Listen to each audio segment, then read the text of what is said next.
Hey guys, what is going on? My name is Evan and welcome back to another episode of Gun Guide. Today we're going to be covering the best LMG in Call of Duty Infinite Warfare, and that is the R.A.W, the R.A.W. It is a fully automatic energy weapon. It offers a dependable fire rate and high capacity power cell for sustained output. Don't really know what that shit means, but let's jump right into some of the stats that it has. It has the overall best accuracy and the overall best damage. However, it lacks in the range, falling victim to the Titan, and lacks in fire rate, falling victim to the Mauler. All LMGs have the same mobility, and that's the reason that I'm running some of the perks that I am. So let's jump right into what I'm using for perks in this class. Ghost and Dexterity, you already know. Ghost to keep me off the map for UAVs. That's 90% of why I died in the first few weeks of playing this game. Actually, within the first few days of playing this game, that's 90% of why I died, because people knew where I was at, because all they called in was UAVs, because that's mainly the only good thing to unlock in this game.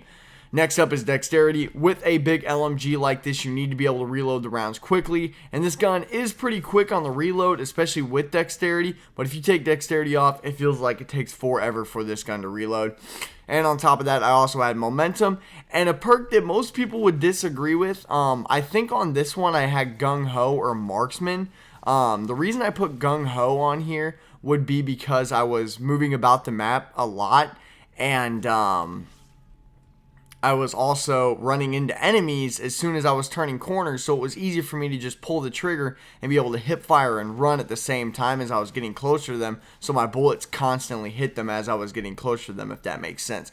The reason I would put Marksman on this class is because you're also going to be sitting in a spot for a very long time. You want to be able to make out those names from far away, and you want to be able to get that reduced flinch. So if someone's shooting at you, you've got a little bit of reduced flinch when it comes to targeting an enemy and getting in those one-on-one gun battles, especially at a distance, or if somebody or multiple people are shooting at you, you can kind of take them out pretty easily. On top of that, I had the Oni as a backup, because if I ran out of ammo with this really quickly, because I realized that I was pre-firing spots that I know people would be at, or if there was a sniper in the said sniper tower up here, I would pre-fire the sniper tower until he came back out into cover, because it has such a large magazine.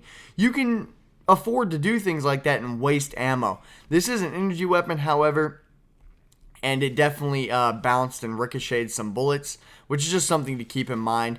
Let's jump right into the attachments that I have on this gun. I have the quick draw in stock, mainly because I like stock and I like quick draw. Quick draw to get these sights up very quickly, because this is a heavier weapon. This is one of the bigger weapons that takes a little bit of a long time to get the sights pulled up and get your ADS down and quick.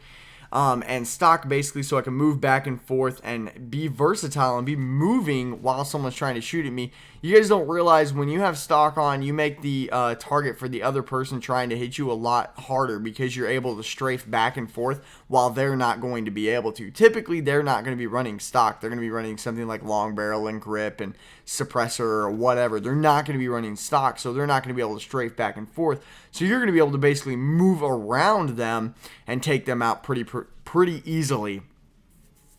On top of that, I have a red dot sight on this class as well. You can swap that out for whatever. I just felt like the iron sights were a little crowded. It was just kind of a little triangle in the middle of two pieces of rectangular metal, and it just felt really crowded in my opinion. So that's basically it for this class setup. Let me know what you guys think of it, what your scores are for this class setup, and hopefully you get some sweet KDs. There's a lot of differences between this gun and the Titan and the Mauler and things like that. So anyways, I hope you guys did enjoy the video. If you did, please smash the thumbs up button. It helps me out a ton, and subscribe if you are new to the channel. And as always, let your life be infinite. I'll talk to you guys later.